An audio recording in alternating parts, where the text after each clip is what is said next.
everyone, and welcome back to your weekly talk show, Beyond the Northern Wall, with me, your host, Kayla Malari. If this is your first time here, well, this was a doozy of you to come join. We are talking about Attack on Titan, the final chapter.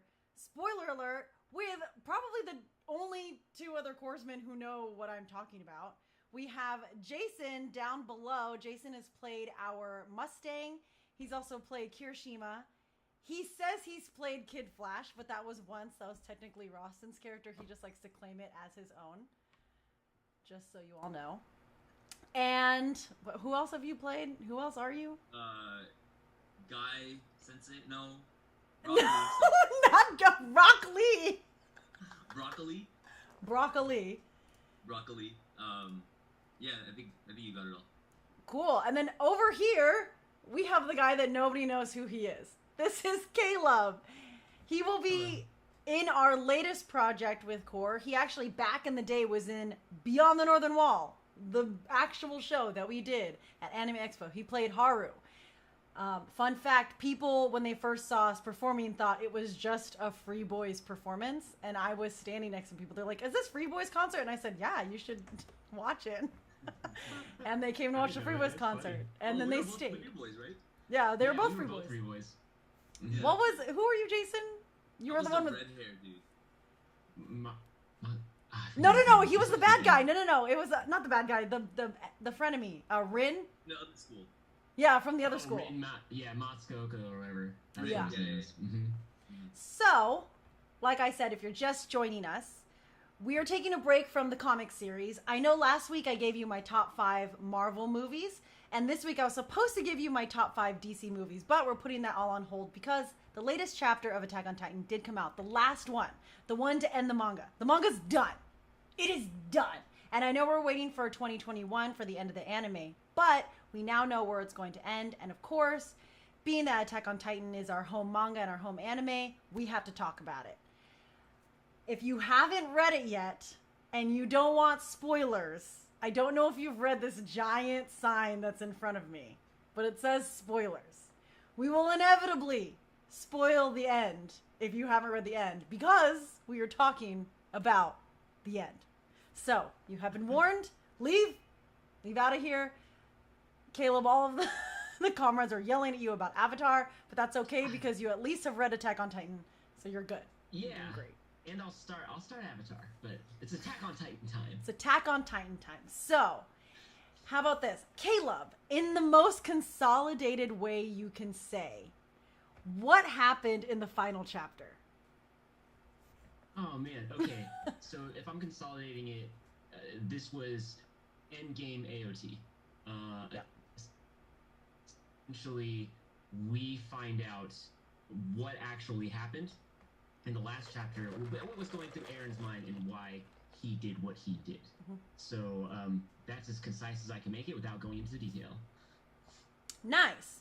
Now, just a general before we delve into anything detailed. Just one. How did you feel about the ending? I know there's a lot of people, so many comrades have messaged me about like whether they like it, whether they don't like it. In general, without getting into too much detail right now, did you like the ending? Did you not like the ending? I liked it. So surprisingly, I honestly didn't know how to feel. Just because it kind of ended the way I didn't think it was gonna end, but I'm glad it caught me by surprise. But overall, I did like it a lot, and I think it serves justice. Yeah, I can agree with that. That's exactly how I feel. I'm gonna change this so we can't see me and Caleb's names. People don't know who we are. Caleb, they also don't know who I am. Good. Welcome to my world. I know, we're all on the same page. Caleb, how did you feel about it? I know we talked about it kind of at rehearsal, but how did you feel about it overall? So, I really liked it. I would venture to say I loved it. Mostly because for the last maybe 10 to 20 chapters, I hated it. Maybe not hated it, but I was like, this is what I expected, kind of, and this isn't what I want. Because with the final chapter, you realize that's all along what you were supposed to feel. Like, you were supposed to feel like this was going in a certain direction, so they can pull the rug out of you in the last chapter. And that's such a hard thing to do. I mean, we've seen our other mediums where the ending is just like the opposite of that, where it's very terrible, and you're like, no, you've ruined this momentum you've built. But yeah, just the way it ended for me, in that we get to see what happened, in that, like, you know, he was really just along for the ride with this. Like, he understood what was happening, he knew what was going on, but he was just like, this is how things have to happen. Like, I guess when I say Endgame, and he would be like the Doctor Strange, I guess he'd be like a Doctor Strange light, because Doctor Strange saw, you know, all the possibilities and influenced that. With like how it was for him and Ymir, he was kind of just along for the ride. He was just like, well, here's what needs to happen. I can't really influence, so I just need to like make it go. Like, I just have to push it forward, and that's pretty resounding, because like, I don't know, it's just so hard to make. Like, we do this with our dance, like the chorus dance team, dance crew, sorry. It's you weave, like, you have a certain threads with tapestry you have to make when you're trying to make like a coherent story. And in other dance teams, a lot of times it's just like, here's our theme, it just doesn't really make a sense, like, it doesn't get tied, right? And so with the chorus dance crew, it does, like, there's a story. You can watch anything on YouTube, and you have a beginning, a middle, and an end, and like a crescendos and stuff with how it goes. Like, it's an all tight story. You can watch it and be like, cool, I get it. And so it's trying to take those little pieces and put it together that I didn't think was possible, because that's very difficult to do. And to do it in one last chapter is like, it's just, I think that's the thing I want people to like resound with what I feel like, is that that doesn't happen. That's why I was just like, 130, what was it? 138 was the episode right before it? Yeah. I was like, whatever, you know, we'll see. Like, she cut off his head. It's done. I figured it out. They're all just gonna like be Titans to the end, and then at the end it was just like, oh wait, actually you're totally wrong, you big dunny. So I see, and I liked it too. I liked it because I think it tied everything, but it didn't tie up everything the way people wanted, which I agree with you on that. Yeah. A lot of people didn't like. No one likes the ending of anything. No one liked the ending of Supernatural. No one liked the ending of Naruto. No one liked the ending of Game of Thrones, but that's understandable. No one liked the ending of anything that's ever ended. So I'm like, a lot of times I'm like, with the exception of Game of Thrones, I'm like, you know what? Regardless, it ended. It's what happened. We just have to, no matter what we say, it's what happened. What I liked about Isayama is that it was chaotic, it was campy, it was funny, it was flawed, but that's the way the entire manga was and the entire story was. Yes. It showed human flaws as well as the collective flaw and personal flaws. And so and we'll get into this later, even though Eren had like a plan, even the plan came out flawed in the end, even though it's still executed. And I was like, wow, that was really good. It was like the ending of Hunger Games, where people like, oh my gosh, like Hunger Games ended and just like went down. And I was like, I don't know if you've like been in a war, but like wars don't end nice and pretty. They don't end with one heroic moment.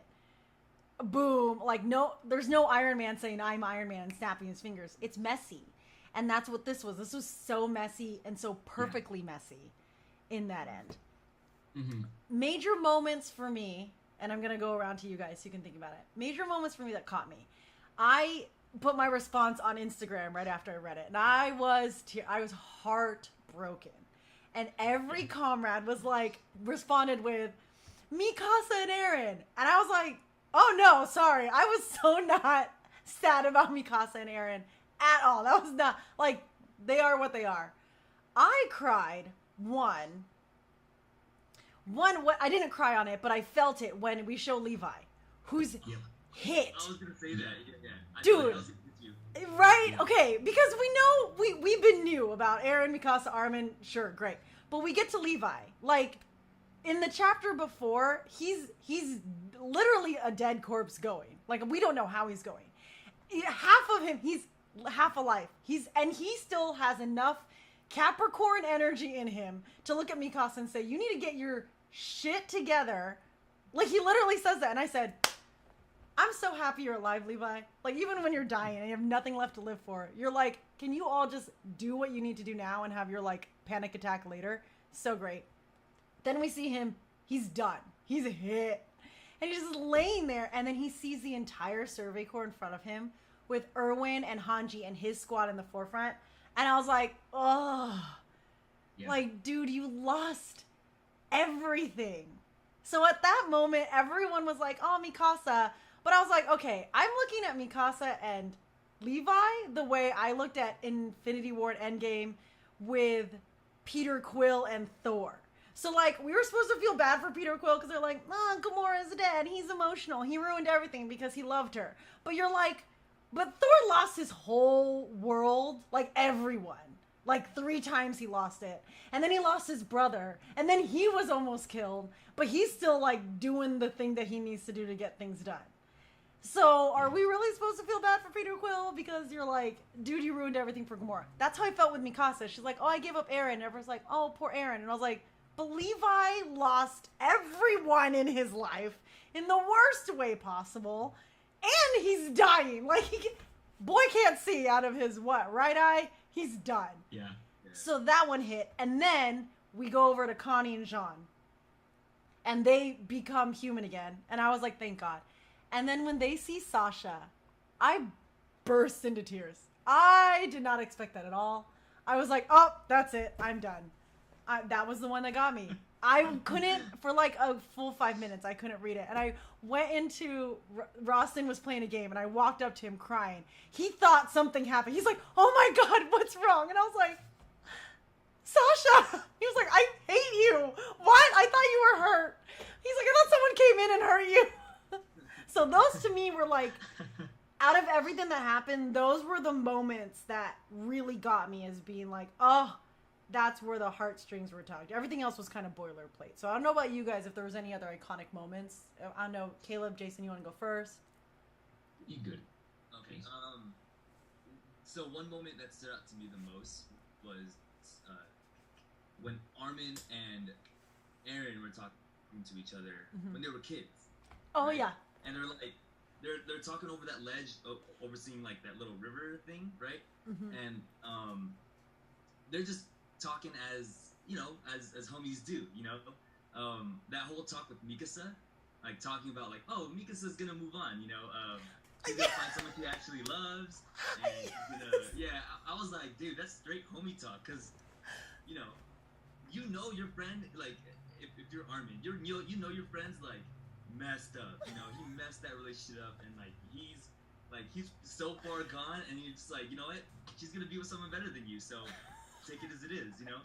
And Eren, I feel like I'd be Eren in this situation. I'd be like, yo, don't tell me that, I freaking love her, like, don't, like, you know what I mean. And like that moment right there felt so surreal, because it's like I have a lot of friends that I kind of open up to and stuff like that, and whenever I say anything emotional, it's like kind of weird for me, but like when something gets to me and they like get to that level where they tip me off, or I'm like, oh, I didn't want to hear that, but you told me what I don't want to hear, and then I just blow up on them and I tell them the most like simpiest thing ever, like, oh, I love this girl, like that moment right there it felt like the realest out of all of any anime closings that I've ever been a part of, for sure. And definitely that heat that Armin had before this whole talk about like when he got beat up by Eren during that whole coffee table scene. Yeah. Earlier on in the season, but yeah, that whole thing just felt real, man. And that was one of my favorite conversations in that chapter, because you're right, it was real. Like, Armin was trying to be like, you know what, I hope she moves on. And then you see Eren break, because he was like trying to be like stoic, broody hero. And all of a sudden he's like desperate. He's like, no, I want at least 10 years. And you have a moment where Armin's like, oh, okay. Yeah. And then he was like, dude, you're pathetic. Yeah. Like, that was such Isayama comedy, but it was so perfect. Because you're like, you want the heroes to do that. Because usually they end with the, oh, I'm righteous, I'm going to stand by my morals. He was like, no, this sucks. I hate all of this. And you're like, oh, wow. Yeah, you're not wrong. And Armin's reaction was real too. That he was literally like, that's not what I expected. Yeah. At all. That was pretty funny, but it was like, That hit hard. Just to add a little bit more, just the like not knowing where Eren has been this whole time, Mm-hmm. and then for him to get a little bit of like closure, just emotional closure, at the end. I think that really caught me off guard. Like, yo, they actually gave him a spotlight to say his true emotions. So. Yeah. 100%. Yeah, and yeah, I agree, and that's what I was worried about. Is because when he died in the last episode, I was like, there's so much that I don't know, and I don't know if this happened to you two, but when I read it, because I didn't understand what was going along with this weird out of reality like time conversation. You don't pick it up until like it gets a little bit further on when he finally does say, we're in a place that like time really doesn't adhere to, and so because of that, I had to go back and read a lot of things, and I think, and I don't know if this is actually the case, but I feel like that was on purpose. Like I feel like he was like, I know how good this conversation is gonna be. Let you digest this and read it again, because that's exactly what happened to me. And that after that first conversation with the two of them, I just kind of had to stare at the wall, or my ceiling. Like I just sat there for a while because I was like, man, that's like, there's so much going on, because it is like you both just said, there's so much to process there. So that's my theory, is that he understood what he was getting there, so he's making it in a way where you're like, cool, I've really got to pay attention to something. So there's a lot of times when people are having a dialogue that I'm just like, well, not a lot of action's going on, so I'm just going to kind of like peruse this. Yeah, and it really makes you like understand things. But as far as things that really stood out to me, you guys basically took all of them. The one thing that got me, like, honestly, it's a weird one. It's, and we were talking about this, it's Old Man Levi. Because he dies he loses everything. And you're like, all right, my boy is going to be taken care of after. He's going to find, like, some great wife to take care of him. Everybody wants him. He's going to be fine. He's just an old man with Gabby and what's-his-face. Like, and the people that take care of him, like, those are the ones that do it. Like, I was like, you didn't get anything. You did all this work. Like I was upset that like he didn't get to write, like, because that's what you want. But like you said, it's controlled chaos. Like I think it is better than that, because it gives me that emotion rather than like, oh yay, you got like your wife and whatnot. But yeah, because he lost everything, and he doesn't get everything after, and he's just this crippled old man that can't do anything for himself. That's when I was like, oh man, life sucks. Everything sucks. What if that's me? Oh my god, just projecting always. The thing is, though, I thought it was perfect for Levi because it was super unsatisfying. I felt the same way. I was like, really? You have a glass milky eyeball, and this is all you get, is being pushed in a wheelchair by Gabby and Falco. Which you're like, okay, but it was kind of serendipitous, because if you read Levi's origin story, he only ever had two people when he was younger, which was Isabel and Farlin. That's right. Who he started the Survey Corps with. And then he lost them in the very beginning. So from there on, he was very much like, okay, I'm not going to have connections with anyone. And then he ended up connecting with everyone he met through his life. And he put investment into his squad, and then they died in the first season. And then he used their bodies to distract Titan. So he's like, oh, that was like the worst way to do that. And then Erwin, the only guy he ever like decided to follow ever, died. And he was like, oh crap, I felt that one too. And then Hanji, his only constant in his entire life, died. And he's like, well, crap, here we go. And then all the kids he was supposed to take care of were dying. And he's like, all right, so this is okay, we're gonna do this. And then that's why when it comes to the end, he goes, oh, this is what you guys dedicated your hearts to, which I think it was on purpose for him to say, this is what you all devoted your hearts to. Because Levi never necessarily devoted his heart to saving humanity or stopping the Titans. Like, he wasn't Eren. He's like, I'm going to stop all the Titans. He was just like, his only thing was, I will always make a choice. And when I make that choice, no regrets. That was his only thing. It was like, ride or die. And he did that all the way through. And so by the time he got to the end, he's like, well, I did the thing. I did what Erwin wanted. And I fulfilled what Hanji needed. So now I'm done. And that was super unsatisfying, but it was so true to his character. Because he was like, I never made grand proclamations ever. I was just trying to do what I needed to do. and it sucked the entire way. So now I'm an old man in a chair. And if you're projecting, I'm projecting because I'm like, oh my god, I'm Levi. And there's so much more. I see myself in Levi than Hanji. Like, I'm like, oh crap, we're so the same. We're the same bloody age. So I'm like, oh, I'm gonna be that guy reading a newspaper in a wheelchair, making my small adopted children push me around with no purpose in life. Like, oh my god, that one was so sad. Seeing Levi in that sense was so sad, but properly so. Yeah. So Most I definitely. really So loved it. that's what wrecked me. Is like I was like, man, good job. So in that sense, one of our patrons, actually, Melissa, we had a long discussion on IG about the final chapter, and she brought up a lot of good points because she was like, I don't think it should have redeemed Eren at all. And her main thing is, and she was citing all these sources, like way back when they have Marley and the Eldians. I can't even keep that straight. I've read the explanation of the Titans, those chapters, over so many times. I still don't understand fully what's going on. I'm doing my best. But she was like, there was the Kingdom Hearts syndrome. It is legit Kingdom Hearts. There's too much going on. 100%. But yeah. They were saying, like, there was a panel where Hanji is trying to explain, like, there's no reason for genocide ever. There's never a reason for genocide. And all of the Survey Corps agrees. And Jean, Sasha, Mikasa, Armin, they all agree with that. And which is why they fight Eren. So then for Eren to justify all of his genocide in the final chapter, she felt kind of went against what the story was going.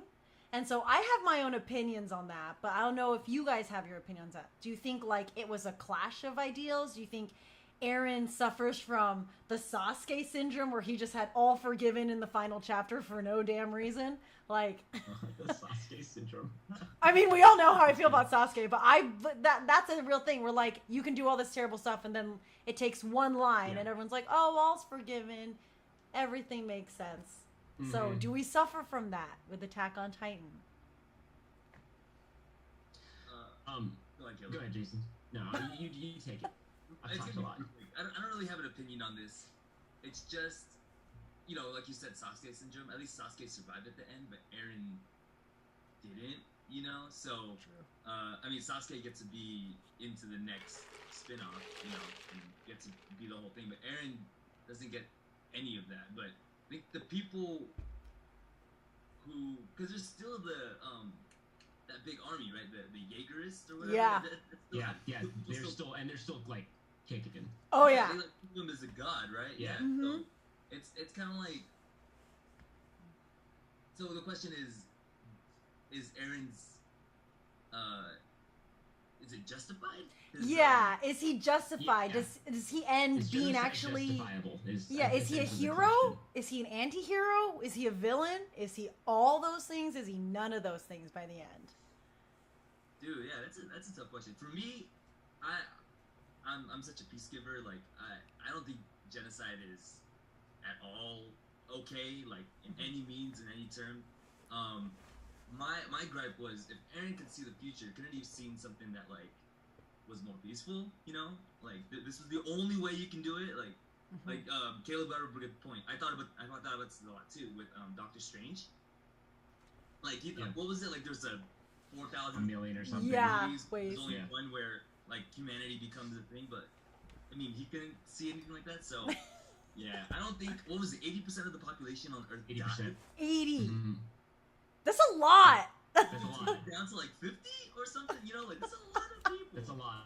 Yeah. Because like that's like that's what I was gonna talk about is like that number is astronomical when you because like when you hear 80% you're just like that's a number like usually when you hear percentages, but if you think about like what are we at 8 billion people right now, that would be if 80% of that got lost, it's 6 billion 6 billion people. Yeah. So 1.6 billion people left. That's India. So everybody else is gone and just India is around, like in a similar situation. That's wild. I think that's like what 8 hour. If you had next door neighbors, it'd be like 8 hours car ride if it was all spread out. Mm-hmm. The next person. So that's what I try to think about when I think of like when people hit me with percentages and numbers. Like what does that actually mean? And that's nuts. Like 80% is such a big number. And so yeah, that's why I like. My thought is I do find it justifiable, but I'm also a terrible person because I'm one of those ones where it's like, is Thanos snap justifiable? And I'm like 100% yes. There's so many resources. There's so little resources. There's so many people. Make it 50%.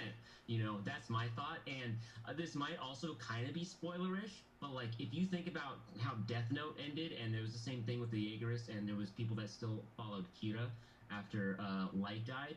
It's in that same mind. Like, it's the same question where it was his killings justifiable because he was killing evil people. And in my mind, I'm in the Light camp where I'm like, yes, those people need to die. And people are like, no, like you don't think of all these things, because I don't.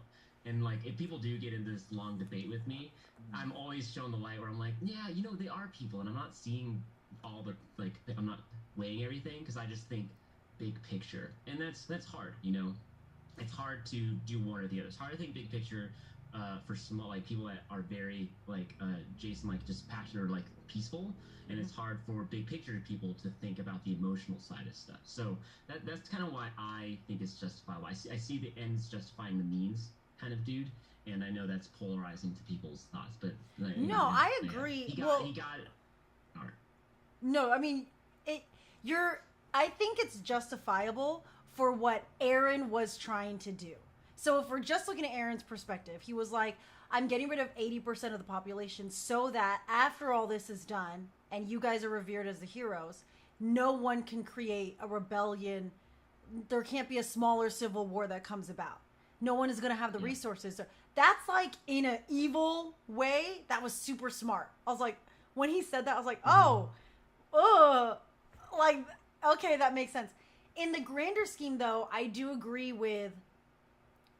of agree with Jason. There is no reason for genocide, and that's what Hanji and the Survey Corps were initially going for, especially Hanji, who's all about studying and making relations, and also proved that when they did, talk with the enemy and did try to sit down and understand each other, there was some sort of semblance of compromise. The only problem is that took a long time. For Hanji to do that with like one or two people took so much longer. And Eren's like, we don't have time for that. So in Eren's perspective, it made sense. In the grand scheme of everything, I don't think it was justifiable. He was the villain. He was a villain to make a hero, but like you said, was 6 billion people worth it? Absolutely not, because if people were already like, oh my god, poor Eren, poor Mikasa, I'm like, that's one. You were sad about one person. Now take that and make 6 billion stories of that. That is so... And it's... I guess you're essentially making everybody's ending Levi ending, if I think about it. Yes, you are. And it's crazy because this chapter came at a time where it's horribly and horrifically so relatable to what we're experiencing now with a COVID pandemic, where you meet people, they're like, well, there's this many deaths, and some people are like, it doesn't matter. They're like, oh, we're not as much as this people. You're like, if one death should be alarming to you, let alone 60,000. Do you know what I mean? So it is weird, because I was reading that and I couldn't help but make that connection, and I was like, oh, this is like weirdly, grossly dark and like way too close to home. Like, Isayama knew exactly what he was doing on that end too. And he also has some very, his ideas of, I don't know if you guys know this, but he has very controversial ideas of colonialism. Yes. That appear in his writings. And even that, I was like... The Kingdom Hearts section, like I said, it becomes very astute. When he was explaining colonialism, and he was like, I'm on the side of like all of this, and everyone was like, wait, what? Like, I thought you were trying to make them the bad guys. Wait. And I remember reading those chapters going, oh, now I don't know if I should be reading this, but I kept reading it. And he even addressed that. He's like, there's a lot of parts about Eren and a lot of parts about Attack on Titan that show sides of himself that he knows is in there, but he didn't want to recognize because they are kind of shameful. And he made that apparent in a lot of his interviews. So it's kind of bananas how we look at this manga, this anime, that's so popular, widely popular. It ended. We have all these feelings about it. but there's so much more layerage to it. There's so much more to it that kind of reveals like the ugly nitty gritty of people, as well as the ugly nitty gritty of the author as well. And he was like, I'm not hiding that about me. And yet you go to the fandom and the fandom's like, cleaning Levi and he's dancing and talking dirty, blah, blah, blah. Like, I'm not saying that we're not contributing to that, but you know what I mean? It's that weird juxtaposition of, wow, this was something super amazing. This was an iconic anime, an iconic manga, and it's gonna hit for years to come. But at the same time, there was something so lovable about it, which seems wrong. There shouldn't be something lovable about 80% of the population. Yeah, because that's the theme of the whole show. Yeah. Sorry, Jason, what were you saying? No, I was gonna say, like, that's not how it just makes it so great, you know? Just that constant, like, tug and pull of your emotions, and just like, do you agree with this? Do you not agree with this? I just, I don't watch a lot of animes, but this one I'm like, yo, this got me. There's not a lot of shows out there that's like this too, you know? Yes. And, very much so. So different. So on that respect, with like how it ended, because for those who don't know, it literally ends with kind of Eren's plan succeeding and like also kind of backfiring. So he was like, I don't want any war, and then his Jaegerists came out and they're like, we're a military state. And they're like, oh crap. And I remember reading that going, oh well, there you go, it didn't work. But then Armin and their group are like, okay, you know what, we're gonna take what Eren did and we're gonna make lemonade. Let's try to go for peace. And we end with Armin leading this little ragtag group of heroes of the world to try to make peace talks with, at this point, I don't even know anymore who. The Jaegerists, the Marleyans, the Eldians, whoever he is, like, we don't know. We know Levi's in a wheelchair, and that's about it. Yeah. So with where it ended, would either you be open to, say, a Boruto spin-off where we see, like... I was hoping you'd ask me this. So, I don't know who wants to take this first. Yeah, I can. I'm in that boat where I'm like everybody else. I hate when things end. I would love things to go on forever. But with shows, especially shows that I love, I've found they need to stop. There's a distinct ending point for a story, and if I'm satisfied, which I currently am with how it ends, even as much as I'm like, ooh, there's so many really, really good threads to pull on, I'm like, don't do it. Because in all my experience of watching shows that I love, go on, Boruto. What's the nurse one? I forget. What's it called? Is it like Scrubs. real It's people? called Scrubs. Oh, what is it, the school? Yes. So Scrubs ends fantastically. Such a good ending. Then they have a back to school thing that's not great. And I was just like, no, this is what happens. And so that's what happens, because Boruto is the same way. I'm not saying Boruto's terrible. It's actually okay, but it's not what you want. So maybe it can redeem itself, and I could be proven wrong, but in the 50, 60 chapters it has already, I'm just like, let it stop. Let this be done, you know? And so that's my thought is, I do very much want more, but if I'm happy with where it's at now, I kind of want it to stay that way, because when there's a fantastic ending, like, let the new thing come on, right? Like, let them let some other really crazy thing that makes you talk to your friends about, like, how do you feel about this and whatnot. But I kind of wanted to end here. That's good. I totally agree. All good things must come to an end, right? That's yes. Bottom line to it, all good things, like, all great things must come to an end, right? So in the topic of, like, Boruto or, like, any spin-offs, it's just kind of like, if it's not good, I feel like you're just milking my money. You know what I mean? Mm-hmm. You're tugging on my emotion strings, and it's like, oh, I gotta watch this because I'm such a big fan of the original series. So it's like, now you're just taking my time. You know what I mean? But I would be okay with the spin-off if only they answered some of the questions that I feel like the ending didn't. Like, for instance, what's up with the centipede? I was gonna ask. Like, it just disappears out of nowhere. You know what I mean? Gone. Ymir dies, and centipede goes with it. Like, what if the centipede gets a spin-off? That'd be great. Ew. Like, Okay. Yeah, that thing grossed me out. Okay, when it first No, I'm appeared, with you. Like, what I was happened to super that thing? yeah. It was they kept talking about it. They kept saying it's coming. It was such a big thing, and then I don't even think we got a panel where we saw it disappear. It just was not of concern.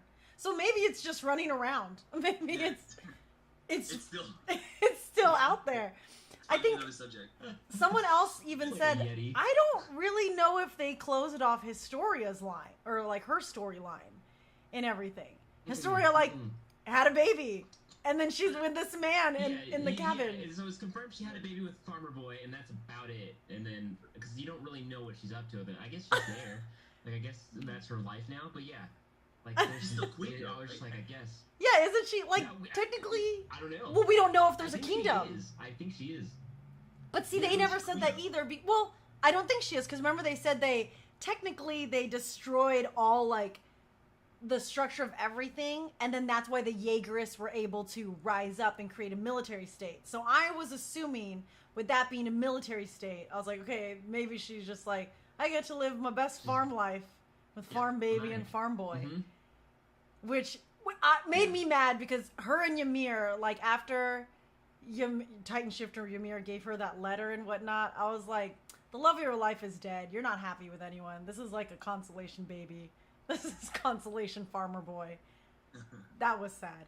But like, yeah, there's like weird. Yeah. There are. I hate Jay. Okay, Pika Dude is in the chat and he's just putting puns left and right. Our other free boy. Is he? Yeah, our other free boy's in there. He put Historia more like her story. Her story. Not her story. So mad. But I agree. Some people want to know like what happens to Levi, what happens to Armin, what happens to Jean and Connie. But I think we don't need to. It's one of those things where they go into the oblivion of the world and that's it. Whatever happens from here is not of our concern because the story that we found out is the end of it. Even Mikasa, is she ever happy with that bird that plucked at her scarf? We don't know. Like, did she capture that bird? Is that bird now her friend? Yeah. We gotta talk about that bird. We gotta talk about We're gonna talk about the bird. But, Okay. so, like, and it's all sad and it's all very melancholy, but I agree. I feel like it was supposed to be that way. And if they did any continuation, it would definitely not be like what Isayama wanted. It would be like the production studios or whatnot being like, let's see if we can bank on this world a little bit longer. So I think it ended perfectly frayed and incomplete in the best way something can end incomplete. But now, okay, this bloody bird. Did that make sense for anyone? I was gonna ask, can you guys tell me what you think that meant? Because I kind of was like, why here? Why now? This is when you're gonna end it. So many people. Please tell me what happened. I have a theory on the bird. Yeah, hit me with that bird theory. So, so you know how throughout the whole anime, Eren is just like constant pursuit of freedom, right? I want freedom, freedom, freedom, freedom. Once he gets beyond the walls, he wants to go across the sea, right? And the way I think of it is like, what's the most freest animal that you can be reincarnated to, right? It's gotta be a bird, right? Okay. Yeah, so I think this is a reincarnation of Eren, and that's the reason why Gotcha. he tugs on the stupid scarf and. Yeah, Okay. because he tells her to throw the scarf away. Forget Yeah. about me. So you think this is his reincarnation being like, actually, I love you because I said it like a little simp. So keep this on. Yeah. I agree that it was the most you can get from it is that it's the reincarnation of Eren. And the only thing is like that seems kind of out of sorts with the world. The whole reincarnation as a bird thing, it doesn't fit with the world, except if you take into account that all the Titan Shifters share this weird avatar mind space that they just kind of like hang out in. And like, what was it? Armin and Zeke were making sandcastles with freaking Bertold, and I was like, what is happening here? And like Zeke tried to explain it, and I said, I don't think that's a good enough explanation, but okay, magic mind space, like let's do that. So that's the only way it can justify him being reincarnated, like if he went into magic mind space. And he was like, I want to be able to be part of the world. So he was like, I'll go as a bird because I guess that's the only freedom he had. I'm a bird, that's like what it is. It was weird because it wasn't something that, like, Eren didn't talk about birds the whole time. He didn't talk about freedom of flight the whole time. Yeah. He always talked about the ocean. But, I mean, it wouldn't have helped. He was like a fish that came flying out of a pond and was like, Mikasa, pluck. Just flopping out.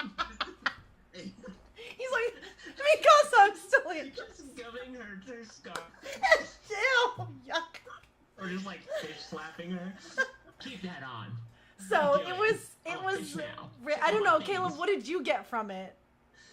From the bird. No, because that's what I thought. I thought they were trying to allude to his reincarnation, or like my thought, and very initially was that it doesn't mean anything. Was that it was just like because he did the thing that I was holding on to was he did say throw this scarf away, and very obviously she didn't throw that scarf away, and we know time has passed because is she just tree girl for the rest of her life? Like is she tied to that?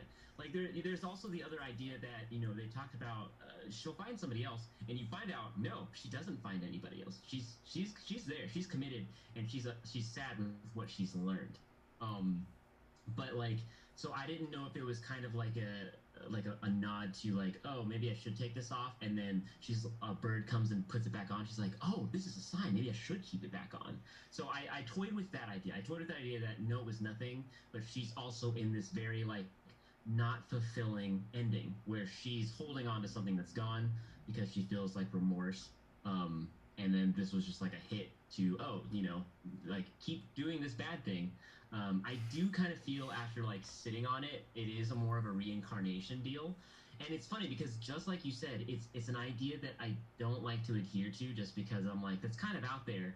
But then I'm thinking about, well, this is a magic mind space anime where people transform. So is it really that far out there? And I think the answer is no. Like, I think this is very plausible in that like space. So it was just like, I think it's just the delivery. I don't know what it was where I was just like, what? It was because I laughed. I don't think I was supposed to. All the memes that came out of it didn't help. I just saw a lot of memes with like birds and stuff. I think now, like just thinking about it, maybe because a bird was again far-fetched, but then again, the symbol for the Cervicore was always the wings of freedom. So that was always something that was there. True. So maybe that was the only tie-in connector. Again, Eren never was like, my wings of freedom. He was like, the ocean, the ocean, the ocean. Yeah. So it's like, it makes sense. But also for people who are so invested in it, basic symbolism like that, he's reincarnated, he's a bird, wings of freedom, it's freedom, could also get lost because a lot of fans who get so invested in something, we and I do this all the time, we overanalyze to a T. And we're like, this didn't make sense because in chapter 14.5, he killed a bird with his bare foot. Yes. You're going to be like, okay, but chill. It's a little bit more broad than that. So, now that we talked about the final chapter and how we felt about it, there's all the things.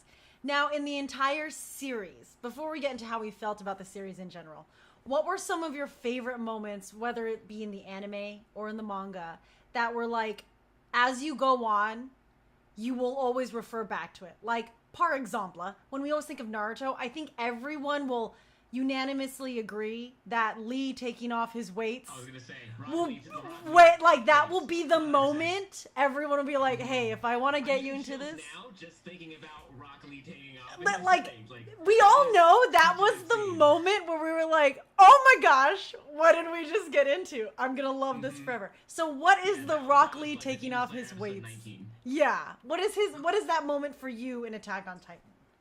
Somebody go first. I don't want to go right now because hard. Mine's probably gonna be the most basic, and it's probably everybody's. It's gotta be the scene Beast Titan versus Levi. It's gotta be that, dude. Mm-hmm. That is gangster, yes. Dude, it's the most gangster. Okay, so good. he's the leader, like the person in charge of him, right? Leads like a bunch of newbies into their death, right? Just gun ho charge, right? but you don't know what the plan is, and he just shoots friggin' green gas smoke, whatever, and here comes friggin' Levi on the side, just taking them out one by one, just racking up that kill streak, about to get a nuke, right? And it gets to the middle, and just that scene itself, like, you think he's gonna go for the nape, but he goes for the eyes. And then he goes all the way around and goes for the freaking shins. And then he takes out, like, you know, it's just so epic. And then the way that, what's his face? Zeke, he pops out of the nape. And then, oh no, even before that, when Levi goes sand slash on the nape of his neck, like, just keeps going at it. And then he pops out, and he's like, dude, you're about to die right now. And he's just like, Zeke is just, yeah, you're right, I'm about to die. Yeah, and just gets saved. It's crazy. And that's like, there's no anime out there that I can think of that had like such a crazy animation, and just the build up into it, and then the meaning behind the whole thing is just, it's so good. This just chills, dude. I forgot to mention this earlier, but can we just for a second talk about how Zeke and Levi's rivalry was so intense, and for it to culminate in that one moment where, regardless of, even if Levi understood where Zeke was coming from, even if Zeke understood his flaws, he knew it was only going to end one way. Levi had to kill him. Yep. And he even was like, hey, Levi, I'm here. And without hesitation, Levi came through. And he's like, I had one last thing I needed to do. And it was to kill this mother trucker over here. Because he's the worst. And I hate everything about him. And it was so clean and quick. And I was like, oh, it was one panel. And I was like, oh my God. That was so stinking good. But also the fact that Levi can use his 3DM gear without any buildings or anything around. He's just like, oh, I'll just use the Titans. I'll use the thing that I'm killing to, like, swing around. Oh, I have no gas? I'm fine. Oh, I have no swords? It's cool. I'm chill. And you're like, oh, what? So, to get creative at that point. You know what I mean? To jump from neck to neck and just kill and kill. Dude, so good. No one has that same mindset. Like, I would have never thought of that. That's crazy. So good. It's such a good scene. For me, I think it would have to be, and this is in the anime, when you first see Reiner and what's the other guy? Bertolt. Yeah, when they first transform. Because Eren's running in, or Armin's coming in and like trying to tell him no. And that scene was just, because I read it, and then when you see that scene happen, so much of my time with Attack on Titan was wondering who those were. Like, what is this Colossus? Because the Colossus Titan is the one that, like, you know, starts it. That started it all. That's the one that brought down the wall in the beginning. So that thread has been something that I was like, I need to know what's happening. And so, what was it? It was like maybe 4 years ago when we find out who they are, which isn't a long time because it's been a long anime, and manga. So when that got revealed and how just epic it was, that's the thing that stood out to me, that I was like, finally, this is what's going on. It was just, it's really cool. Same thing, like, now that Jason said his, I'm sad I went second because that's such a better scene. But that's the part that, like, to me, I'm like, man, that defined why I watched this. Like, it was because it's a mystery, and I like a good mystery to keep me figuring out who it was. I didn't realize it. I didn't think it would be those two, which is another thing. I think now I'm like, you should have definitely known it was those two. They kind of look like they're Titans. Yeah, they kind of look. So, like I said, after, like, in hindsight, I was like, how did I not get this? Am I? Like, literally, Reiner's like this, and Bertolt's just like this, and you're like, oh, yeah, that's pretty much it. And then the female Titan, you're like, it looks like Annie. I don't know how no one put that together. So that I did. I was like, is this girl? But even in the anime, when like, what was it, Jean and Armin first see, they're like a female Titan. I'm like, it looks like Big Annie, like Annie but bigger. Like, how are you not putting that together? That was weird. Mine will actually be, mine's more basic than both of those. Mine will always be literally the first episode, because when I first watched Attack on Titan, I made everyone in my family, including my parents, watch the first episode. And I watched their face watching the first episode. And they're like, it starts so slow and like chill, and they're like, okay. And then when it hits the fan, when the Colossal Titan shows up and everything happens, and you watch during the credits as Eren's mom gets eaten, people are just like horrified. And then they look at me and I'm like, I know, right?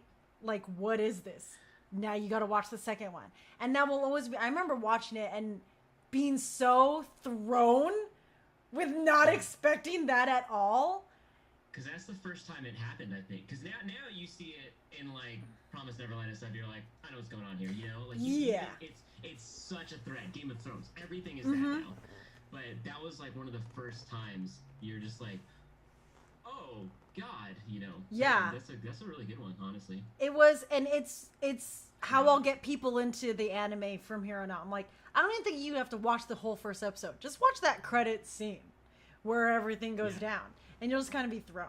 I think then, if those were our favorite parts, what were some of your most disappointing moments in the entire show? I'm going to go first before I get to you. I'm going to go first. Mine was finding out what was in the basement. I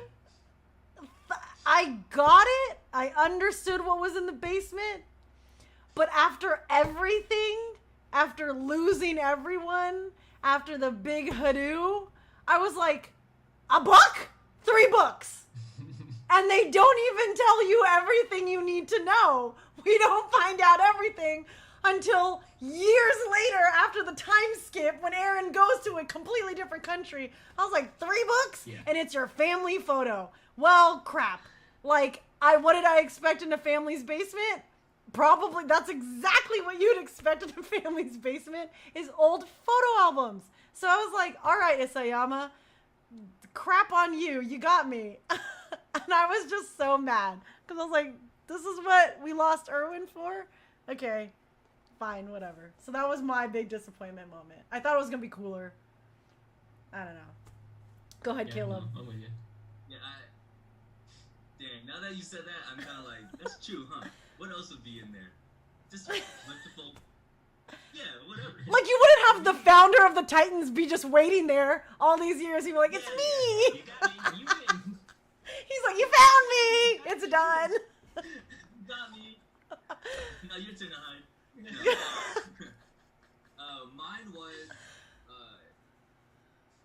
Mikasa when she got that tattoo. Right? I was like, has that been there the whole time? Mm-hmm. Dude, you played me. Like, that can't have been there the whole time. Like, going back, she wasn't wearing anything around there, right? And it didn't make sense to put it there. What I thought would be cool is if they put it at the nape, right? Yeah. That tattoo at the nape. Because it would have symbolized so much. That's why she wears a scarf, right? That's where Titans get killed. Right? It would be better there, right? But that would be really good. Let me see your wrist. And she's like, okay, here's my wrist. Oh, there's a tattoo? Yeah, actually, that one threw me. It took a while for me. I thought that too. I was like, did she always ever wear her jacket? Like, did she never once take off her jacket or her sleeves? Yeah. No, but she did. There's so many times that she really rolls up her sleeves and does stuff. And it's just like, but you never notice. And she's like, it's like a henna tattoo. It's faded. Like, no. Girl, that was like... Me and the homies got the same one. It's like me and Armin, we got this when Eren left us. It's supposed to be... This is like solidarily. No. That was super disappointing. I think that was a late addition. You can tell 100%. That was like, he hadn't planned that from the beginning. And it was disappointing because he planned most of it from the beginning. So that was like... Yeah, that makes sense. That was a good one. For me, honestly, it was just all the Marley stuff. Like, the whole idea of this other place existing. And again, it almost feels like it existed for the sole purpose of making the basement make sense. Which I was like, I guess. And this is because, like, I started losing a ton of interest in this manga with that. Because I was like, here's a bunch of characters I don't care about that we're spending chapters on. So many chapters on. And even now that it ended, like, I still don't care about those people. Like, kind of, I guess. No, not at all. Like, you hate Gabby, and you're gonna hate Gabby forever.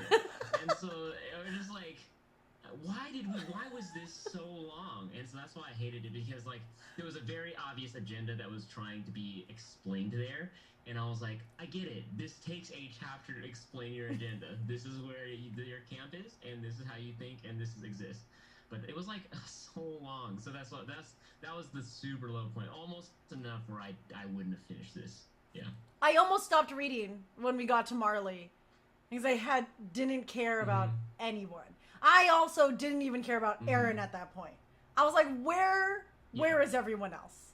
I was literally thinking of Levi and Hanji because I was like, I know that they have a plan, and their plan is probably more interesting than Eren's plan. So let's go to the better plan. But it's so sad because some people are like, Gabby is just a kid and she was brainwashed. I'm like, I don't care. Even if she didn't kill Sasha, nothing about her is redeeming. She's annoying. 100%. Yeah. If I had to take care of her, I'd be like, oh my gosh, you don't listen to anyone. You're such a bad kid. I'm not babysitting you. You're the worst. You attribute nothing to anyone's life. Same with Falco. Falco was pointless. He didn't do anything. He wasn't good at anything. He couldn't do anything. He cried all the time. Because he's set up for a redemption arc. Yeah. And then nothing happens. And so that's why it was just like, there's so much you could have done with this. And it was just like, I guess we're all Pike stands. That's fine. That's it. In the final... Titan, right? He ends up being the Jaws Titan. Right? Yeah, he was supposed to be a Titan. Yeah. Never became one, so he was just there. He just was like tagging along. Because even in the last, like, one of the more iconic ones in that final battle was when the smoke's coming out from the city and Levi understands what that smoke's going to do. It's going to turn everyone into a Titan. And so he goes, everyone get on the bird. We got to go. And poor Connie and Jean, they have their last moment. They're like, we know exactly what the smoke's going to do. And I'm looking at Falco on the bird. I'm like, you're just taking up space. Like, that could have been for someone important. Like, literally, what are you going to do what are you going to do? You can't do anything. The only person that needs to be on that bird are Mikasa and Levi. They don't even need the bird. So get off the bird. Give room for the people that do stuff. I think people hate Gabby. I hate Falco for his inability to be useful his entire life.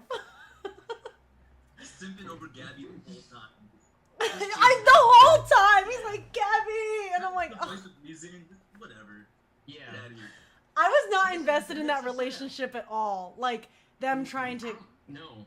It didn't care. Didn't even care when Reiner came in and they're like, Reiner is teaching them. I was like, still don't care. Yeah. Still don't care about it.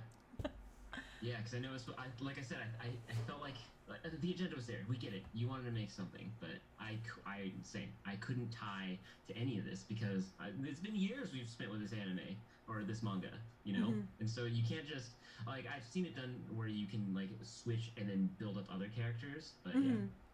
You feel like there for me. Chapter, it could have been expanded, maybe even to like another chapter, just so they can like do justice on the whole Marley situation, because I don't think you can explain that whole civilization in one chapter and then finish it too. You know what I mean? Like if set up something, it has to be its own season itself, and then like give it a conclusion. Well, do you remember when they try to explain Marley and Eldians? There's like that big assembly, and that one guy is like recalling the history of the Titans. Do you remember that? So there was that whole thing, like he's like talking to the whole congregation, and it's right before Eren like appears, and we get all the other Titan shifters. Do you remember that? It's like yeah. So they had that, and that lasted like what 6-7 chapters of him explaining what Titans were and everything. I liked that because I mean, and this is why Beyond the Northern Wall, our performance was created. Because I remember I was the only one that was like, hey, does anyone notice that Titans only come from the south?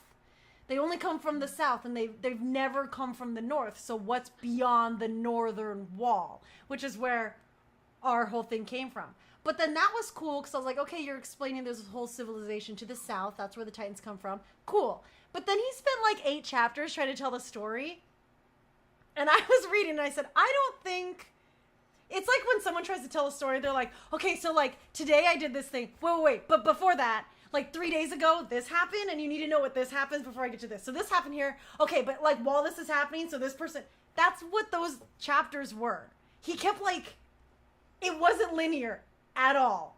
And by the time Eren showed up, I was like, thank God. I don't know what's happening. Where are we? Is this Marley?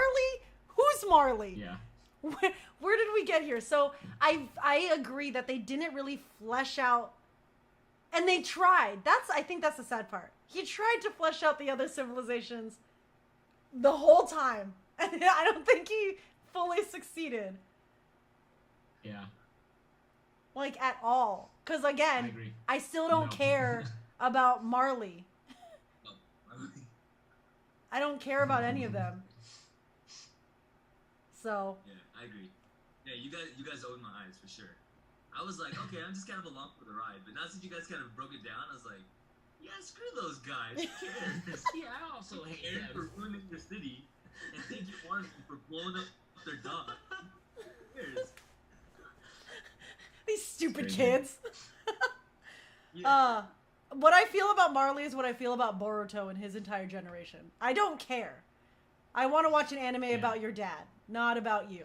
Which is crazy because you think you'd care because you get to see their kids. Like, you know, it's just like fan service. You get to see what like these two, if they got married, their kids would be like, and that sounds just like perfect fate for me. And I'm just like, what? I literally started watching bits of it, and I started reading bits of it, and I said, "Oh my god, this is perfect. This is like fan fiction come to life." And then the more I watched, I was like, "This is like bad fan fiction come to life. Like your kid is the kid is so annoying. Your dad's awesome. Let's talk about your dad. Your dad's great. Yeah." Let's get more of your dad in there. But also maybe that's our age. Maybe we're like, we don't care about kids anymore. Let's talk about the adults. I've wondered if it's just like, oh no, this is how it used to be, so it's way cooler. But I've tried to give it its due with that in mind, and I still can't. I agree. So, I agree. I don't know. So with everything said, what are your final thoughts?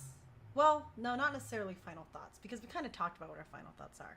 Coming away from Attack on Titan, I think Attack on Titan, the anime, and then even the manga, but mostly the anime, was something so iconic for Japanese animation. In at least my experience, as much as I loved anime, I haven't seen something so modern and so current break into Western civilization as absolutely as Attack on Titan. People that even only vaguely knew what anime was, knew what Attack on Titan was. Knew exactly the uniforms, had an understanding of, had heard the name, and I thought that was amazing that it did. It was kind of like how BTS did for K-pop. They're not the first K-pop group, but they've done for K-pop what no one has done, which is break into the Western world almost so absolutely. Yeah. So Attack on Titan, while I'm not going to say it's the best anime of all time, it definitely is probably one of the most iconic of our generation. Something that's going to influence anime in the Western civilization as well as Eastern for years to come. So knowing that, and knowing that we come from a crew that has literally based our entire identity off of this, how do you feel Attack on Titan will do as the years go on? Is it going to be something like Dragon Ball Z where it can just keep going for a long time and then eventually spark a reimagining out of nowhere? Or is it going to be something that's like Naruto that defines your entire generation, but the minute it comes back into play, you're kind of just like, no, I'm not going to do it? Or is it going to be an FMA Brotherhood where it's good, it was perfect, we don't touch it, we talk about it lovingly, it's done, it's put away? How do you feel Attack on Titan will be years from now? What I hope it be is the last move set. I hope. You know what I mean? Yeah, that's what I hope it would be, because, again, like I said, all good things must come to an end, right? I just wanted be able to talk about it with my friends and be like, yo, do you remember when we used to watch Attack on Titan and all the crazy stuff and what was going on during that time? Especially because the way it ended now and the way, Kayla, what you said earlier about how it relates to modern day kind of conflicts, right? It kind of, if you think back at it 10 years from now and you look at this situation, it's kind of like, it'll be nostalgic. You can remember that, when it ended, we were in a pandemic, right, where people were dying and all this kind of stuff, and you can kind of tell people about what was going on. And I hope someday, like, obviously not like a newborn kid, but I want to be able to tell my kids or have my kids watch this show and be like, yo, what do you think about this, you know? Same thing with Brotherhood. Like, I'd like my kids to watch that, and there's a lot of my favorite animes just so they can understand what I was doing in that time frame, and how would they feel about it with their current situation in the future. So, Agreed. Yeah, I kind of agree with Jason. Is that I think it is a full it's a Brotherhood situation. The thing that I think plays against its favor is because this was, like you said, this was the first of its kind, and that it made you be like, whoa, this is crazy. So everybody was like, whoa, this is crazy, let's do our thing, you know. And now you have Hunger Games, now you have like I was saying, Promise Neverland. Now you have a bunch of things that their thing is the shock value of the first episode being wild. And now that that's so, like, inundated within just society and media, I think it'll be tough for it to be like, it has to be a nostalgia thing in that sense. Like, it has to be like, this was the first one, and that's why you'll like it. With that being said, I do think because it was the first one, and it is a very good, I guess it kind of depends on how it ends, because if it ends kind of like how the manga ends, or if it like diverges a little bit, there's an opportunity for it to be so good that, yeah, let's reboot this, and then in like a couple of years, like a decade or something, a reboot like Super with Dragon Ball.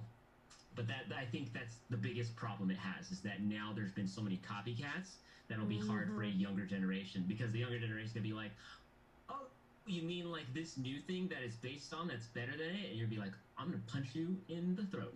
You know? So I think that's why you part. turn like an old boss instead of being like a. Yeah, that's why you're just like old man, old and grumpy. This is the way it was. You're so wrong. You're trying to copy me. Yeah, that literally is. I mean, it's funny because we do that all the time anyways. How many times do I compare every new shonen to Naruto? Literally. I'm like, that's the Naruto character. That's the Sakura. Yep. That's the Sasuke. I do that all the time. And I feel like, but I didn't really do that with Attack on Titan. I feel like Attack on Titan for me will be that. I'll start comparing things to it and be like, oh yeah, like this super complex storyline, it's an FMA Brotherhood idea. Now, my very last question has to do with core. I'm not saying that this isn't going to be a thing, so any comrades out there, don't hold me to this. This isn't confirmed. This isn't a thing. Would you guys want core to... So many people have asked us, are we going to do Attack on Titan again? If we did, would you want it to be a rehash of what we've done before? Would you want to tell the story more in depth? Would you ever even want to do AoT on stage again later on after the fact? Oof. Man, I wish you asked us this question so we had time to think about it. Because it's huge, you know? Like, do we add Marley? Do we care about them? You know? How far in the storyline are we going to go? We've learned from this episode, the answer is no. Do we care about them? No. That's the set. And then we walk off stage. Yeah. No. That's how we should end it. Terrible. Like, it'll be the whole Beast Titan scene, and then it'll, like, cut there, because that's pretty much the end of season 3, right? And then we'll go into, like, oh, this is season 4. It's Marley. Do we care? No. Or we just get done. Crowd applauses. They all stand up and leave. Yeah. Closer. That's a solid closer right there. You know it's a definite end. Yeah. I mean, this is for you, Kayla. If you came up with a dope storyline that, like, because you make most of the stories anyway, so. I do? God forbid. So if you came up with something like that you can pitch to the crew and be like, yo, this is what we're gonna do, how we're gonna finish it, and you came up with something, be like, yeah, let's do it. I'm all for it. I love the anime, so let's see how you do it. Yeah. Not saying I will, but that's just Jason's answer. So. Yeah. And this is for everybody, I guess, watching or in chat, but clip this if you want, but 100%, 1,000%, yes. If Core decided to say, let's continue to do this, let's do AoT this season, or let's do our interpretation of Beast Fight versus Levi, thinking about what this team is, what this team has been, what you can watch on YouTube that has like 10 billion views, there's no doubt in my mind this team would be justice. Like, again, just like Rock Lee, I'm getting chills thinking about seeing what we would put on stage for any interpretation, even a Marley No set. This is the team that, like, if I think about anybody that could do justice to this, that has made me feel these things, they're, like I was saying before, you weave this tapestry from small threads to a coherent storyline, which is difficult. There's no doubt in my mind with any of the plethora of incredible scenes. The scene I was talking about where we find out who the Colossus Titan is. Like, just remembering the feelings I had when I first saw the AoT set, and y'all, because you already broke the boundaries, like, by having an actual Colossus. And who was the dude that became the Attack Titan? Okay, like, that's Thomas. I remember jumping out of my seat because it was the coolest thing that you've never seen. Like, you guys can watch. Everybody, go watch. Like, what is it called? Go watch Vibe. Go watch. No. Okay. Go watch Vibe and then see what the dancing dude does, and then watch that set, because it's just like, here's the bar, and then like a Colossus Titan themselves, they were just like, screw you, bar. This is us now, and that's the whole time I was like, you can watch that set now, and that set is dope. The only other set that's kind of the same is those people that did Naruto when they had the knife. The Kurama comes out.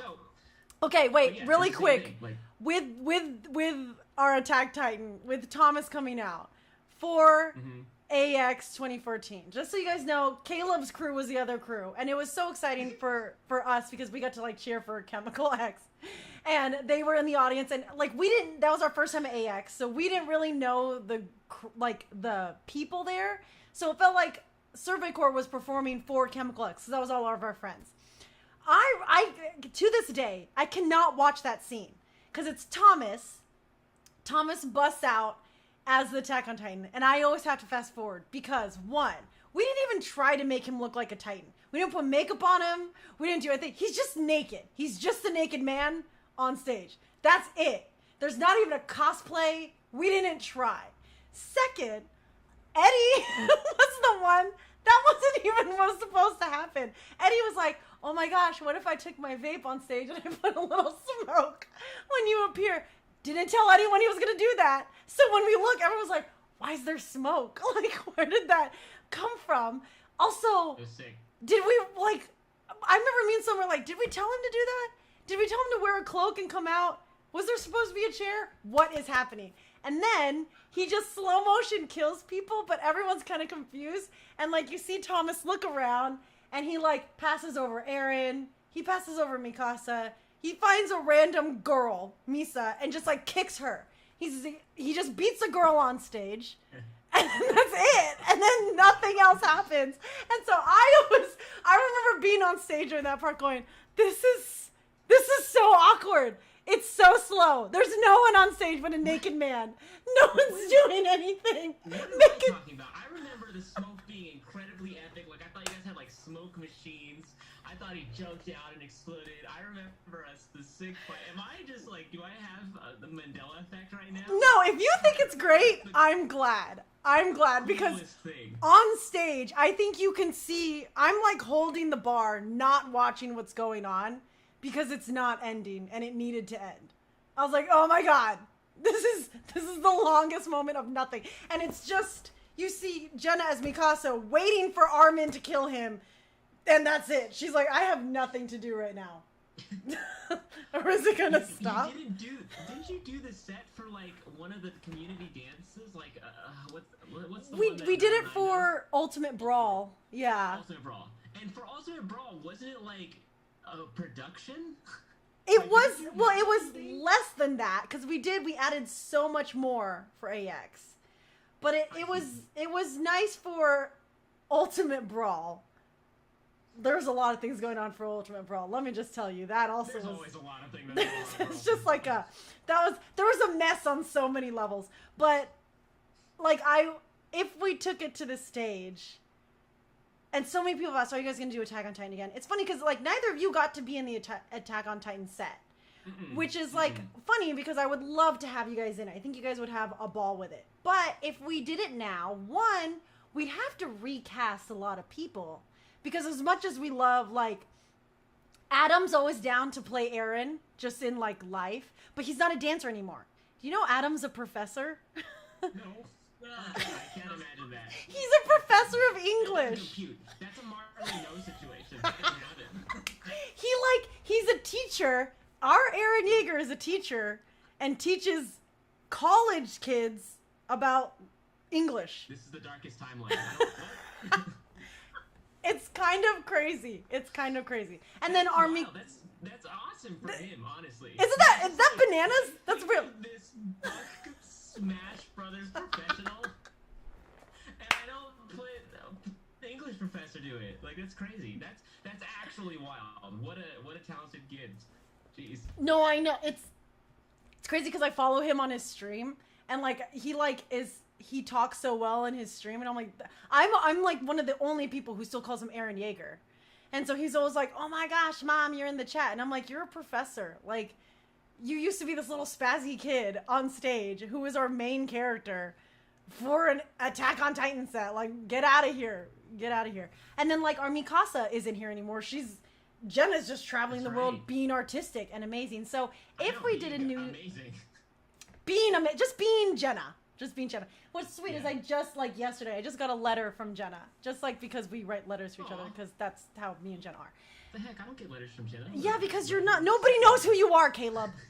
Nobody knows who you are. I want letters. Just send the letter to the void. So with just who we have right now, like whoever's on core right this second, how would you guys recast the set?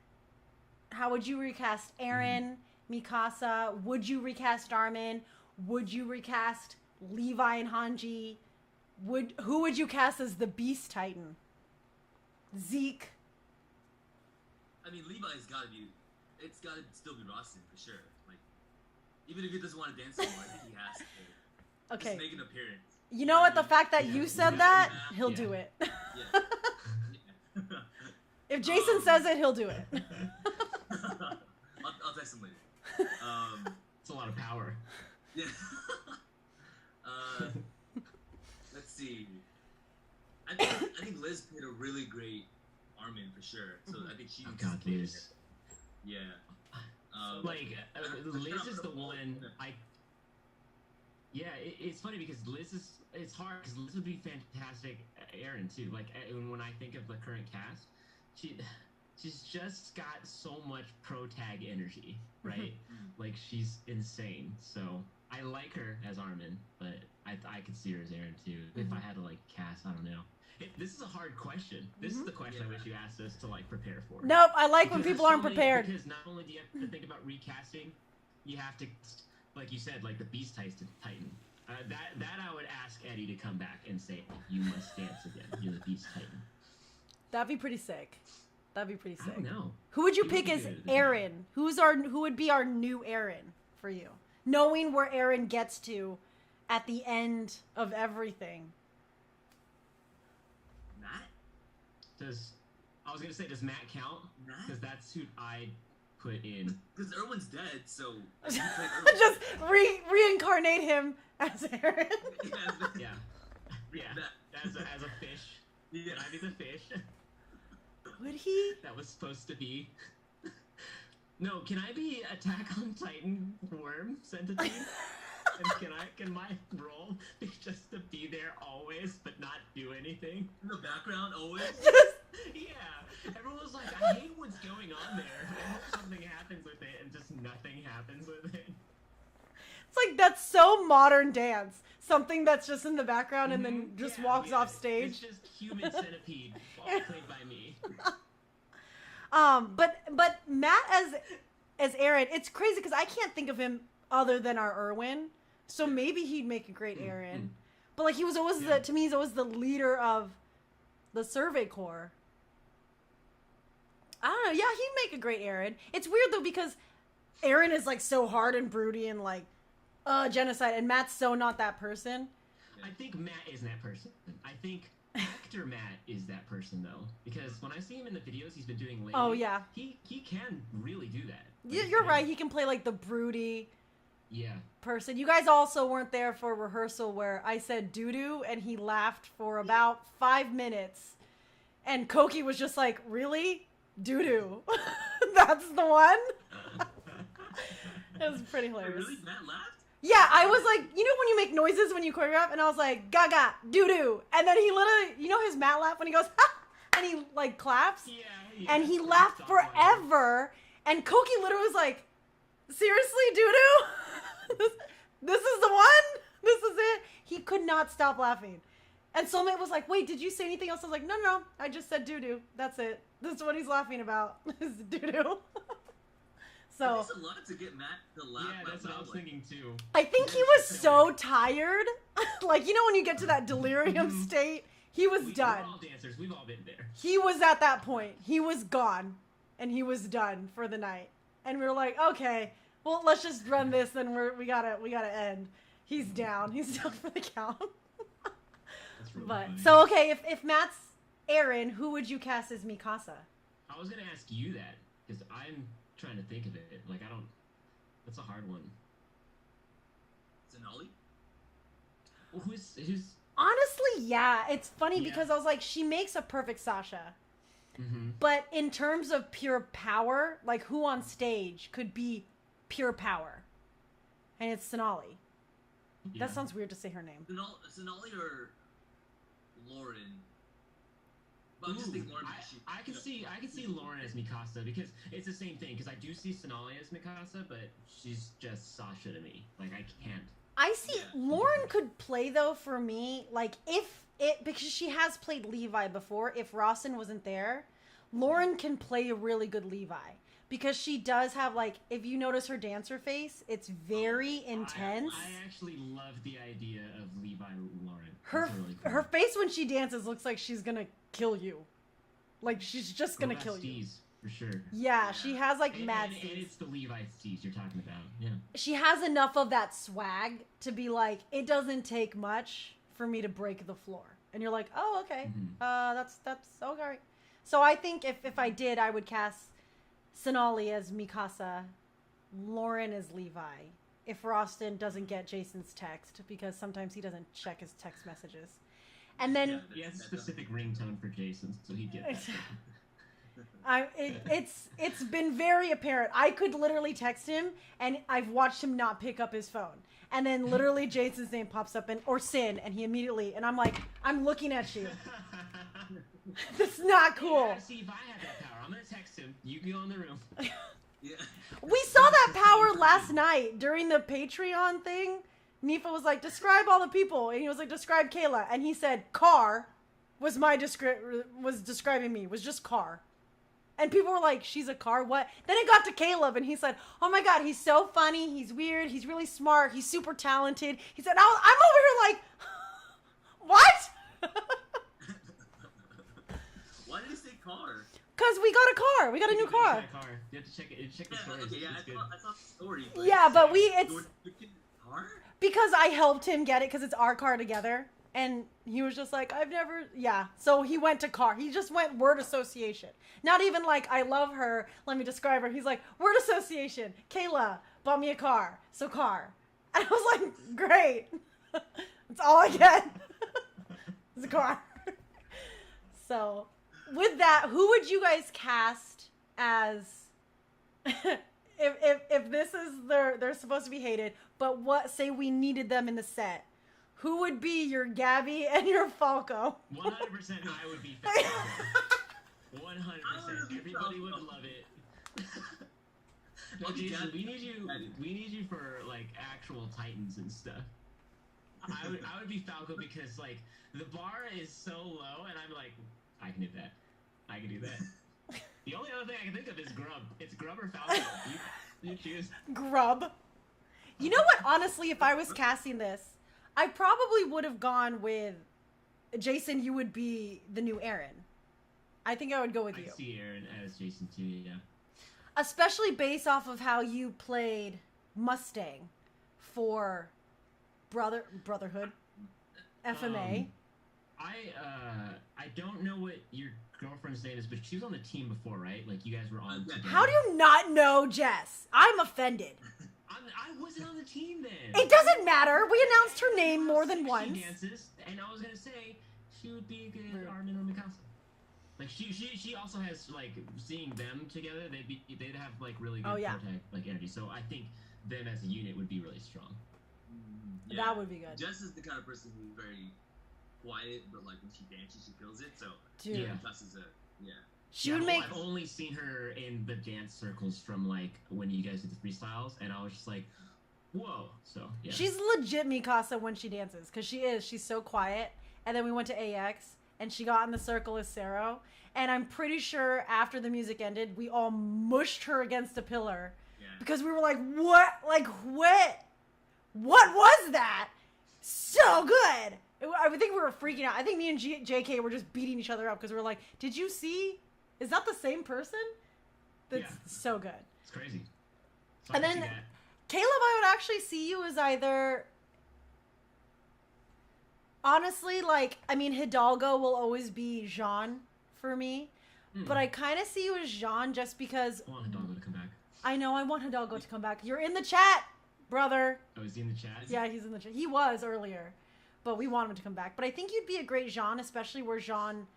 Like how he evolved into the storyline being such a good base for everyone. Like when you're not totally self-deprecating yourself, you're actually a pretty decent guy that has a lot to offer and is really talented.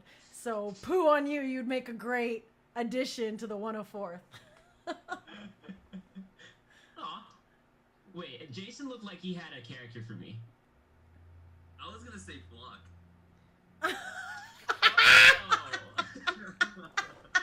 I'm down. Yeah, because I feel like you understand the antagonist role. You know what I mean? Yeah.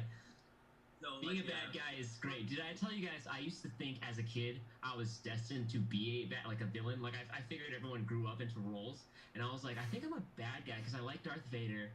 I like the way bad guys think, like the whole like Titan thing, or like how Thanos thinks. And as a kid, I was actually legit sad because I was like, I think I'm a bad guy. Like, I thought I was gonna grow up to be a villain. So then I was like, I guess I should learn like, you know, those things that Bond villains do because that's what I'm gonna be. Like I was so depressed as a kid because I was like, I'm not a good guy. That makes your love for Vegeta make so much sense. Right? It makes so much sense. That's why my favorite are anti-heroes because of that. Because I'm like, oh, okay, bad guys can be good guys. So that's why I do think there's that deep-seated thing of, oh, I get it. I like that, Jason. That's funny. Flock. Would you put Flock in the set if you make?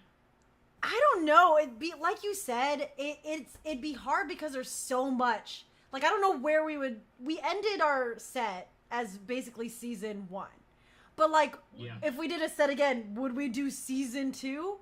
Because, like, season 2 is, like, all exhibition. Is, like, fleshing out the story. So you're like, okay, maybe not season 2. Maybe what if we just did all the cool battles? Like, we did it, like, FMA. Where it's, like, the death of Lust, the death of Mace Hughes. Maybe we do that. Maybe do all the iconic battles. But then if you did that, you'd just be like, we would just be flying all over the place. And it would mostly be Levi. Sick. Just like flying around. So then would we add all these extra characters? I don't know. It's fun to place them though. Like this is a fun game. It is. It's very fun. And it's funny because what people don't know is when we did Attack on Titan for AX, everyone was a character. Like we had an Ilsa Langer. That was Lauren. She was the original Ilsa Langer. Oh, yeah, we had a Moblet. We had everyone there. They didn't necessarily look like their character, but everyone had a character. Down to Doll Lim was that random girl with the... Doll Lim was there, and she had the pigtails, who was one of the first people that died in, like, when they got attacked. Like, she was, like, dead. And she was like, that's fine. I'm good with that. Of course she's like that. I missed that girl. I forgot about her. Are you right? Doll girl? Mm-hmm. Yeah, Dolls. she's there. So, I don't know. It'd be interesting what Soulmate and I would do. I think we might, like, we probably wouldn't even cast a Beast Titan. In my head, we've just created this giant paper cutout of a Beast Titan, and we'd probably do something stupid with it. Like, make it, I don't know. Just keep cutting it? Just cutting it down. I mean, we made Mustang kill little, what's-her-face, Nina, for FMA, so I can't say that we'd have all of the seriousness of how the seasons go. We'd probably go more Attack on Titan fandom with just utter chaos. Which sounds fantastic. Like, it's there, it's right for the taking. I don't know. Like, again, I get excited of the idea of an episodic type of things the core dance crew does. Here's just all the battles. Like, I don't know. It's something that's exciting to me. True. Well, with that, this was a great episode, you guys. Thank you so much. Yay. This was super fun. I don't want it to end. Very much not like serious. Let's just keep talking. Well, and you know what's funny is as for the comrades at home who don't know, as much as we all love Attack on Titan, as much as a lot of people on core still watch the anime, after a while, we just started whittling down who would, like, keep up with the manga. At first it was all of us, and then slowly it was, like, me and Toby for the longest time. And then, you know, Toby's a doctor, and he's got to go save lives. So he's like, I can't read anymore. So it was just me for a while. So it was great to know that, like, Caleb and Jason are two other corpsmen who know what I'm talking about. Same with Juju. Juju knows. But Juju's also, like, swamped with school, so... But it was really nice. Like, I text Jason. I'm like, are you caught up yet? You need to read this. Please. And then, like, I hit you up after watching the season finale of... Yeah, I was like, okay, I can't end off there. I just want to finish it. Yeah. I was so... When you texted me, you're like, where do you read this? I was literally so excited. I was like, oh my gosh. Yes! Read this now. Because no one else understands why once a month I get so sad and so depressed. And then Caleb was like, I read it. And I was like, oh my gosh, we need to have an episode for it. We need to have a talk. We need to talk about it. Because it's usually just me going to core and telling Soulmate what happened. Because she was like, I don't care. Tell me spoilers. Or me, like, texting Nifa what happened. So it was really good talking to you guys and being able to, like, talk about the fun, stupid, amazing, ridiculous, absolutely heartbreaking, and totally relevant material that is the Attack on Titan final chapter. Thank you to all the comrades who joined. If you haven't read it, I mean, go and read it. If you need to catch sorry up. for spoiling it all for you if you haven't read it. If you were surprised about spoilers, this right here says spoilers. So this is, I couldn't get more apparent than this the entire time we're talking. So, yeah. And if you need to catch up on it, you should head to your local Barnes & Noble, namely the one at Marina Pacifica, and go buy the manga, because that would help with my sales. But no, you should also do that because it's great. And if you, I don't know if you guys have read Levi's origin story or even like the prequel to Attack on Titan. Have you guys read those ones? I haven't read it. No, it's on my to-do list. Read Levi's story. It's so good. It's so good. Cool. It's sad because we don't get as much of a backstory on like Hanji's character as we do on Levi. We get some of Hanji and Levi's story, but it's mostly about Levi. But it's great. It gives you a lot of insight, especially to like his whole arc with Kenny later on. So yeah, cool. Yeah, it's really awesome. I think Levi is probably one of the best characters, honestly, ever written in anime. I've never liked a character so absolutely as I've liked Levi. So, anyways, with that said, do you guys have any last words you want to say to the comrades about Attack on Titan, about anything, about this show? Would you guys like to come back on the show again in future? Oh, very much, yes. Yeah, I would love to. Yeah, for sure. It was fun. Yeah, this was great. I've never been a part of what is this, like a web series or a podcast? Yeah, it's the Kayla time. I've never been a part of Kayla time, so yeah. I have, but she doesn't remember it. I don't. At all. Yeah. So in the same vein of nobody knows who I am, comrades, I've known Kayla for a long time, for a very long time. So much so that she felt comfortable enough to say, "Hey, can you give me a ride home after practice?" Which I did, and we bonded in.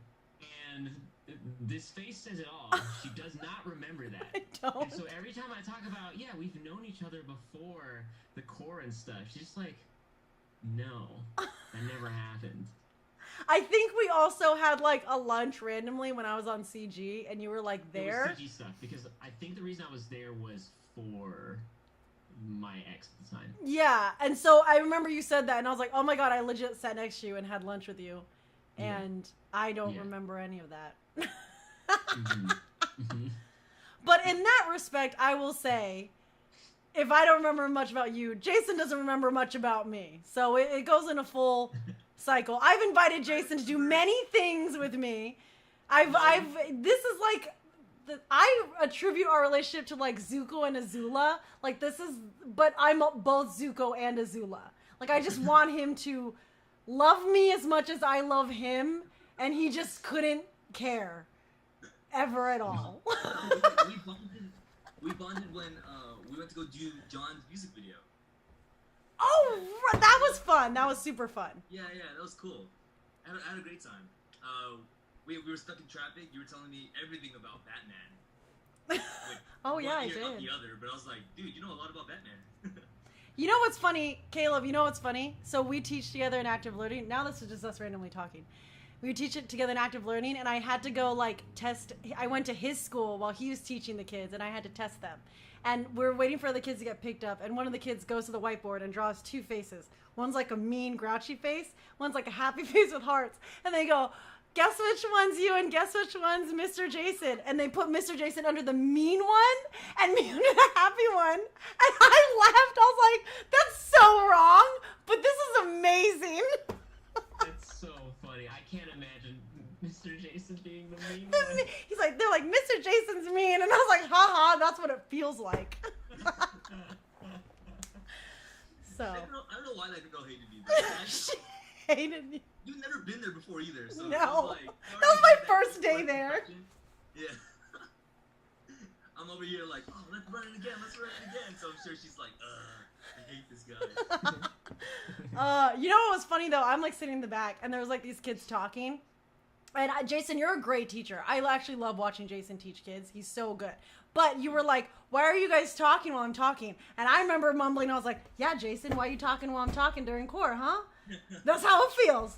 And I was like, kids, keep talking. Keep doing what you're doing. I had to stop saying that. Yeah, I had to stop saying that because, I know, I started to realize, like, dude, I'm one of those kids, for sure. I was in middle school, I was one of those kids. So I was like, yes. All right, whatever. I'm in very similar situations when I have to like teach and stuff, where I do all the things, and I'm like, I do this. I don't know what I'm talking about. Can I tell you, Jason, Caleb went to rehearsal on Thursday, and in the middle of stretching, stops, turns to me and goes, where's Rostin and Jason? And everyone was like, Jason's in Vegas. And he was like, what? And we're like, Rostin's not doing this project. He was like, why am I here? And we're like, I don't know what you thought was going on. He was like, you were legitimately confused why they weren't there. I wasn't acting. I wasn't like, no, you weren't. You guys, I was legitimately like, I'm gonna see my boys. It's gonna be so cool. And I'm driving there. I'm like, 5 minutes till I just see my boys. And then they weren't there. I was like, they'll just be late. Fashionably, it'll be okay. And then like it was too long, and I was like, hey, what's going on here? I don't know if you've ever like had like siblings that are like, you don't want chocolate? Too bad, get it yourself. That's what it felt like that deep-seated sadness. You like stopped mid-stretch, kind of looked around, and then quietly asked me, hey, where's Jason and Rostin? And I was like, yeah, what? What do you mean? And then everybody like grilled me at the same time, and I was like, oh, no, this is my nightmare. Everybody making fun of me, and my best friends aren't here. So, great times. Well, knowing that, I can't wait to have I'm so excited, man. more and more people in the show. Yeah, I'm excited. I know, it'll be fun. Well, you'll finally get at least one of them. I've been trying to get Ross in to come on, like, days where he doesn't have work, But he always goes, no, I want to play Warzone. Blah. Warzone, yeah. I know. Whatever. Anyway, so Trini's making fun of you for coming 2 hours early to rehearsal. Oh yeah, it's still on the group chat too. Urban's like, did you not know? Come on. Which is funny when Urban says it because she says things so straight-faced. And I feel so bad because the person that always keeps me in line in practice is Melissa, and I feel so bad because nobody's on top of it like that girl is, and I'm like, I'm sorry, I'm mean. Like even this last practice, nobody heard it but me, but her. But I was like, oh gosh, I'm sorry. She's like, why are you saying sorry? You haven't done anything yet. I was like, I don't know. I'm just always bad because I feel like that. She's always like, dude, shut up. And I'm like, I'm sorry. Yeah, I'm really glad she's there to like keep me in check. She's literally the perfect team captain. Yeah. Perfect team captain. It's really fun. Anyways, I would love to do this again with you guys. I'd love to bring in more corpsmen to have more discussions like this. I know. Yeah, this was fantastic. It's great. It was so much fun. Thank you guys for coming on here. Before we sign off, I do have a couple announcements. This was such a nice long episode. But if you guys loved this episode, this Sunday, I'm going to pull it up here. Oh, we all moved. Hold on. Uh-oh. Where is it? There it is. So, sorry, Caleb, it's covering your face. So this Sunday. Wait, I don't know who I am then. No one knows who you are. It just says, Stop Asian Hate, Dance-a-thon fundraising. So this Sunday, we are streaming live. Sunday, April 18th, from 1 p.m. to 5 p.m. We're doing a Dance-a-thon marathon where we are going to go live on TikTok, Instagram, and YouTube. We're going to be dancing. We're bringing up a lot of our alumni and some of our collaborators to talk against the Asian hate. I hate you, Caleb. A lot of the Asian hate that's been going around, and we're going to bring light to donation links where you can contribute to StopAsianAAPIHate.org, as well as all the other stuff that you can contribute to. So tune in this Sunday starting at 1 p.m. Pacific Standard Time. We'll go for a good 4 hours, just dancing, releasing our emotions, talking about it, and really bringing awareness to a cause that means a lot to all of us. So if you have time this Sunday, tune in there. Also, don't forget, you can get your coldest water bottle with our code CORE. They're awesome. Oh, here it is. Ours has this cool engraving on the back. But otherwise, if you want a really cool water bottle, go get it. You can get it in Hanji yellow. This is what me and Soulmate have. You can match us with that. Don't forget to use your code for that. Also, coming up, we will be announcing our new performance soon. And all the cool things that we're doing with it. If you were a patron, you got to find out last night what we were doing. They got to sit into our rehearsal. They got to see all the cool things. They didn't get to see everything, but they got to see a lot. So if you want to join us on Patreon, you can join as low as $2 a month. You get special access to our secret Facebook group where we all kind of have this little community and we talk about anything and everything. If you go all the way up to Commander tier, you get discounts on a lot of our merchandise, along with a lot of our collaborations that are coming up. What collaborations? Well, we also do collaborations with Kaibon Zero, which is a lot of our friends at apparels. We're doing Phantomaniacs, which is an apparel anime company. We also have more coming in. We have Lumica, Bubble Pop, Arsenic and Cyanide, The Penguin Creates. We're doing it all. So make sure that you're following us on social media, following us on Instagram, TikTok. I mean, if you don't know about TikTok right now, you're like us. We don't know much about TikTok either, but we're on there. And make sure you check out our website, www.thecoredancecrew.com. That's where you'll find out everything that we're doing coming up. With that being said, thank you guys for joining us. Thank you, Caleb. Thank you, Jaswan. I'm excited to go back to rehearsal again just to do more things. And now I'm honestly going to be thinking of who I'm going to cast for an Attack on Titan revival set. Not saying that we're going to do it. Not saying we're going to do it. Because I've never hated harnesses so much. Those harnesses are the worst things in the world. The worst. You cannot pee in those harnesses. So just letting you know. You can't. Now all I want to think about is peeing. Yeah, in the harness, right? Yeah. Like, how do any of them go to the bathroom? I don't like this. Think about it. How do any of them go to the bathroom? They have, like, all these straps and stuff. Do you think they go? No. Constantly going to the bathroom in themselves. Just It's true. Anything going on, Yeah. You know. It's gotta be like a diaper situation. They know what they're getting into. They have white pants though. Like there's so many times when they're about to die. But they have white pants. Yeah, it's gotta be a diaper situation. Adult diapers. Adult diapers. All right, well there you go. Adult diapers for Attack on Now Titan. I have something to think about that I don't want to think about. There you go. Think about how they all pee. Huh? Yeah. Huh. All right. With that being said, thank you all. We're going to call it in with all of our comrades out there. So hands out. Sotomato on 3. 1, 2, 3. Sotomato. Thank you guys for joining in. I'll see you next time. All right.